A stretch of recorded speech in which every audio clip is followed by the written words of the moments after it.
de pe acest canal. Astăzi o să vă arăt top 3 tactici. Ce zic eu aici? Top 3. Nu știu câte, dar o să vă arăt cum să devii pro la Free Fire doar în câteva minute. Primul lucru, sări undeva pe mijloc, ori aici, dacă te dă la bermude.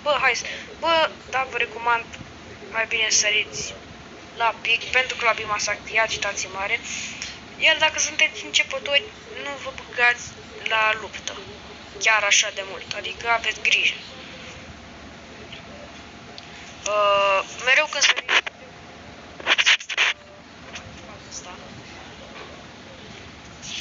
și cu ajutorul degetului mare controlați de aici. Imediat luceți și uitați. Iar după...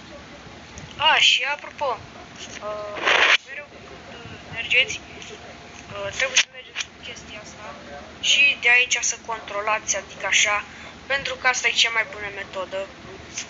Uitați-vă.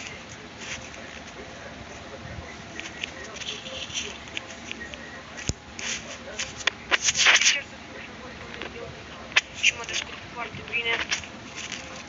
Dacă vreți din când în când mai săriți, dar mereu să aveți asta activată. Uitați un player, o mizerie de player. Pe unde o fi?